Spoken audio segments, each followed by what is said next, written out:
Pappu Yadav daily चिल्ला चिल्ला के कह रहे हैं कि सेक्स रैकेट चलता है, गर्ल्स हॉस्टल के आर में पटना में सेक्स रैकेट चलता है। आदमी है, अरे बिल्कुल बड़ा आदमी है, ये सिंडिकेट है भाई, ये मतलब एक काला गोरा धंधा है, लड़कियों का व्यापार चल रहा है। डेली रात को 11-12 बजे के बाद बड़ी बड़ी गाड़ियां गर्ल्स हॉस्टल के नीचे आती हैं, ये कराई जाती है, मजबूर किया जाता है, ब्लैकमेल किया जाता है। संवेदना के न्याय के लिए लगातार गुहार कर रहे हैं, तो आपको क्या लगता है पुलिस प्रशासन जांच पड़ताल कर रही है या फिर सिर्फ इसके मामले में खानापूर्ति की जा रही है? बेटी चली गई, वो बेटी अब लौट कर नहीं आएगी, लेकिन उस बेटी को क्या इंसाफ मिलेगा इस करप्ट सिस्टम में? वो एंटी डिप्रेशन वाली गोलियां जो मिली थी वो कहां से ली गई थी? जहानाबाद जाकर एसआईटी कहती है कि लड़की ने जाकर दवाई खरीदी जी, और इतना ही नहीं बल्कि परिवार वालों को इस बात की जानकारी थी। दुकानदार का कहना है हम तो इस लड़की को जानते ही नहीं, हम आज तक नहीं देखे और ना ही ये लड़की दवाई लेने के लिए आई थी। अरे ऑनलाइन पेमेंट करने के लिए कहीं जाने की जरूरत है? जहां बैठे आप वहीं पे पेमेंट हो जाएगा। गर्ल्स हॉस्टल के भाई संचालक को गिरफ्तार किया गया, उसके मनीष रंजन को गिरफ्तार किया गया। तो मनीष रंजन कह रहा है कि भाई हम तो यहां थे ही नहीं है, और एसटीएफ की टीम जो अभी बेतुकी बयान दे रही है, हमें नहीं लगता है इससे कोई जस्टिफाई होने वाला है, परिवार वाले को संतुष्टि नहीं मिलेगी। एक लड़की जो मर गई अपना इज्जत बचाने के लिए लड़ी, उस लड़की को इंसाफ नहीं मिलने वाला है, नहीं मिलने वाला जी। मुख्यमंत्री से आग्रह है, हाथ जोड़कर आग्रह है, सम्राट चौधरी आपसे भी आग्रह है, और जो भी आपने टीम गठित की है एसआईटी की, बिहार पुलिस जो भी है, सब लोग से हाथ जोड़कर आग्रह है। एक बेटी के साथ खिलवाड़ हुआ है, आगे कोई बेटी के साथ खिलवाड़ ना हो सके, इसलिए आप बड़ी कार्रवाई करिए, एक्शन लीजिए, और जो दोषी है उसके साथ उस पर कड़ी से कड़ी कार्रवाई करिए, ताकि आने वाले समय में कोई बेटी के साथ गलत करने से पहले 100 नहीं 1000 बार सोचे। नीट छात्रा की रहस्यमय मौत के बाद एक विशेष टीम का गठन किया गया, और बता दें कि टीम जो है वो लगातार पटना से लेकर जहानाबाद तक जांच पड़ताल करने में लगी हुई है। कई बड़े खुलासे किए गए। वही बता दें कि परिवार वालों का पुलिस प्रशासन पर, अस्पताल पर, हॉस्टल का संचालन करने वाले व्यक्ति पर कुछ गंभीर आरोप है। नमस्कार, आप देख रहे हैं देशवा न्यूज और मैं हूं आपके साथ अंजलि। जहां परिवार वाले लगातार पुलिस प्रशासन से न्याय की मांग कर रहे हैं, और वही बता दें कि दूसरी तरफ विशेष टीम का गठन किया जा चुका है और अब इस पूरे मामले में जांच पड़ताल की जा रही है। बता दें कि 26 दिसंबर को लड़की को यानी संवेदना को पटना से लेकर परिवार वाले जहानाबाद जाते हैं एक काली कलर की स्कॉर्पियो में, जिसके बाद से स्कॉर्पियो चलाने वाले व्यक्ति को भी गिरफ्तार किया जा चुका है। हर एंगल से जांच पड़ताल की जा रही है, लेकिन कोई भी रिजल्ट सामने नहीं आ रहा है। इस मुद्दे पर बातचीत करने के लिए हमारे साथ हमारे सहयोगी राकेश मौजूद है। देखिए सर, जिस तरीके से ये मामला जो है वो लगातार बढ़ते जा रहा है, परिवार वाले संवेदना के न्याय के लिए लगातार गुहार कर रहे हैं, तो आपको क्या लगता है पुलिस प्रशासन जांच पड़ताल कर रही है या फिर सिर्फ इसके मामले में खानापूर्ति की जा रही है? देखिए अंजलि, सबसे पहली बात तो यह है कि एक बेटी तो चली गई, एक परिवार रो रहा है, बेटी के साथ बहुत गलत हुआ। परिवार का आरोप है कि बलात्कार जैसी घटनाओं को अंजाम दिया गया, और सबसे बड़ी बात यह है कि ये हम बिहार में हैं और बिहार में बेटियों के लिए भाई बहुत सारी योजनाएं लाई गई हैं मुख्यमंत्री नीतीश कुमार के द्वारा।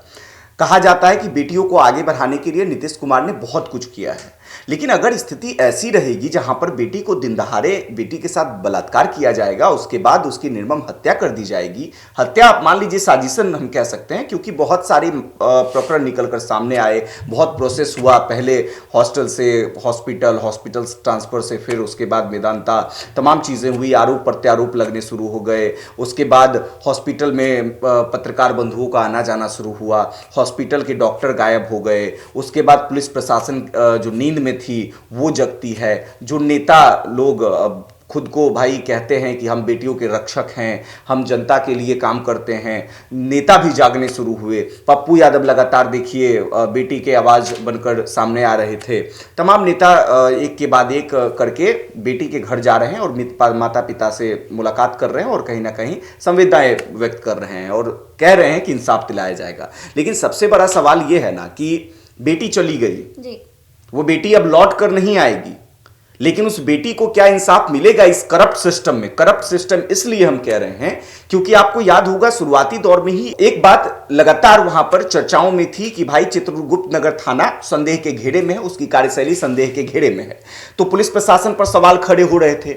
उसके बाद देखिए क्या हुआ, उसके बाद पोस्टमार्टम हुआ, पोस्टमार्टम से पहले क्या हुआ था, पुलिस प्रशासन का बयान आ गया था कि गलत नहीं हुआ है कुछ भी। अब बिना इन्वेस्टिगेशन के, बिना पोस्टमार्टम रिपोर्ट के आप कैसे कह सकते हैं कि ये लड़की के साथ कुछ गलत नहीं हुआ था, हत्या नहीं है या फिर कुछ भी हो।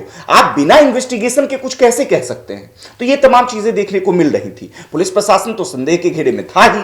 उसके बाद देखिए लगातार पुलिस प्रशासन पर दबाव डाला गया, प्रोटेस्ट तक की गई, लाठियां खाई गई। ऑब्वियस सी बात है, जो लोग प्रोटेस्ट कर रहे थे, चाहे परिवार वाले हो या फिर कोई भी हो, तमाम लोगों पर पुलिस के डंडे पड़े। उसके बाद पुलिस प्रशासन पर दबाव जब डाला गया, पॉलिटिशियंस जब इन्वॉल्व होते हैं, जब हॉस्पिटल पर दबिश दी जाती है पत्रकार भाइयों के द्वारा, तब जाकर क्या होता है कि एसआईटी की टीम की गठन की जाती है। एसआईटी की गठन होती है, एसआईटी खूब एक्शन में नजर आती है। लगातार एक के बाद एक खबरें निकलकर सामने आती है। एसआईटी यहां पहुंची है, एसआईटी वहां पहुंची है, एसआईटी ने इसे उठा लिया है, एसआईटी ने उससे पूछताछ कर, एसआईटी उससे पूछताछ कर रही है। एसआईटी की टीम को यह बड़ा राज हाथ में आ गया है, लड़की की डायरी निकल कर आई है, डायरी से बहुत सारे राज खुलेंगे, मोबाइल से बहुत सारे राज खुलेंगे। ये हवाएं खूब चलनी शुरू हुई, लेकिन रिजल्ट क्या? जीरो, कुछ भी नहीं। लड़की को क्या इंसाफ मिल गया? अब लगभग आपको 15, 16, 17 दिन हो चुके हैं, लेकिन अब तक कोई एक अपडेट नहीं आया है। इस बीच क्या हुआ? गर्ल्स हॉस्टल के भाई संचालक को गिरफ्तार किया गया, उसके मनीष रंजन को गिरफ्तार किया गया। उसके बाद मनीष रंजन कह रहा है कि भाई हम तो यहां थे ही नहीं, हम इसमें इन्वॉल्व नहीं हैं। उसके बाद कई ऐसी घटनाएं निकलकर सामने आई, जहां पर आपने देखा होगा पटना में एक और गर्ल्स हॉस्टल में एक नीट की छात्रा आत्महत्या कर लेती है, वो भी बिल्कुल परफेक्ट गर्ल्स हॉस्टल में। ये भी मामला आ गया, तो ये मामला काफी तुल पकड़ लिया। अब भाई सवाल खड़े होने लग गए पुलिस प्रशासन पर। और सबसे बड़ी बात, इसमें लिंक बहुत लंबा चौड़ा नजर आ रहा था। बड़े बड़े नेता, पॉलिटिशियंस, मंत्री के मतलब होने की आशंकाएं जताई जा रही थी।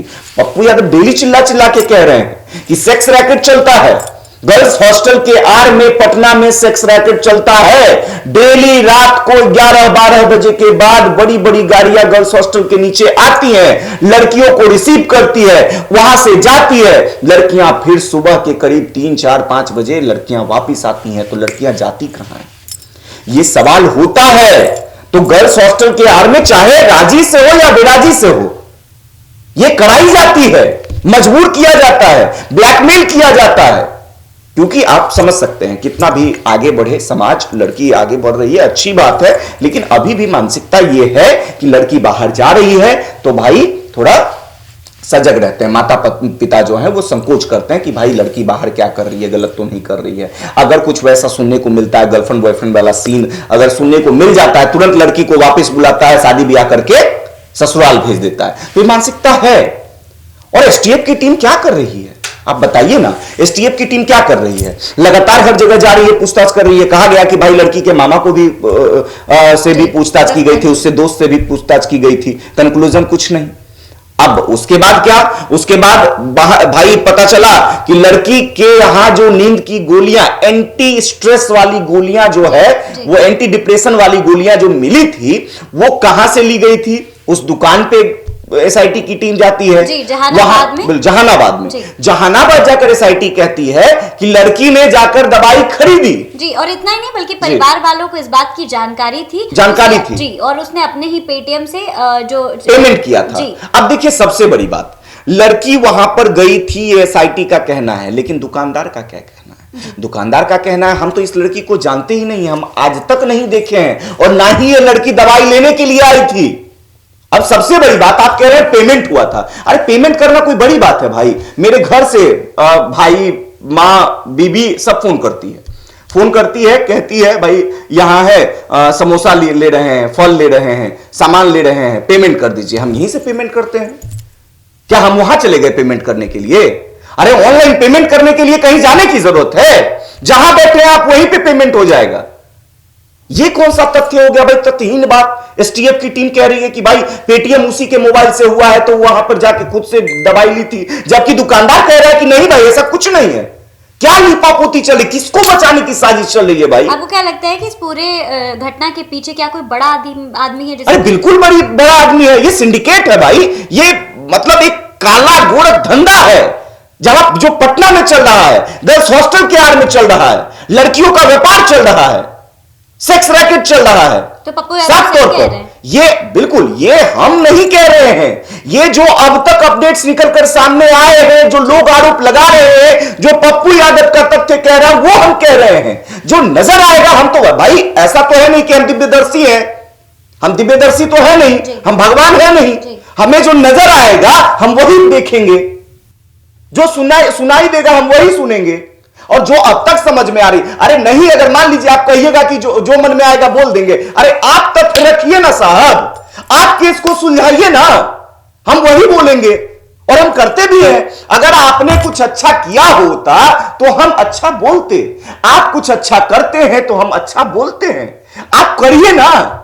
आपकी टीम लगातार शराब पकड़ रही है, हम तारीफ करते हैं, लेकिन शराब क्यों मिल रहा है यह भी तो सवाल है। तो सवाल भी करेंगे, अच्छा करेंगे तो वो भी दिखाएंगे, बुरा करेंगे तो सवाल तो पूछेंगे। मेरा काम है सवाल पूछना। और जो अब तक समझ में आया है वो ये है कि पटना में बड़ा सिंडिकेट चल रहा है, जो गर्ल्स हॉस्टल के आड़ में चलाई जा रही है। और इस मामले में अब तक जितना पुलिस प्रशासन की कार्रवाई हुई है, साफ तौर पर खाना पूर्ति नजर आ रहा है। और एसटीएफ की टीम जो अभी बेतुकी बयान दे रही है, हमें नहीं लगता है इससे कोई जस्टिफाई होने वाला है। परिवार वाले को संतुष्टि नहीं मिलेगी। एक लड़की जो मर गई, जो जूझती रही, जो लड़ी अंत समय तक अपना इज्जत बचाने के लिए लड़ी, उस लड़की को इंसाफ नहीं मिलने वाला है, नहीं मिलने वाला जी।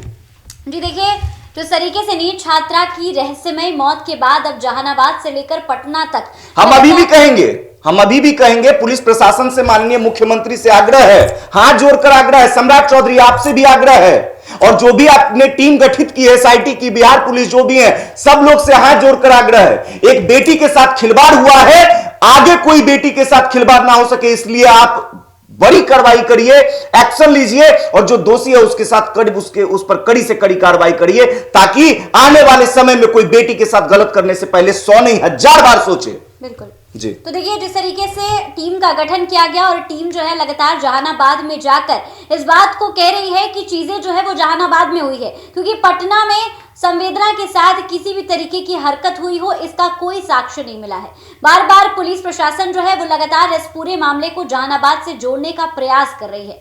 फिलहाल इस खबर पे आपकी क्या कुछ राय है, हमें कमेंट के माध्यम से जरूर साझा करें, और ऐसी तमाम खबरों के लिए हमारे साथ बने रहे देशवा न्यूज।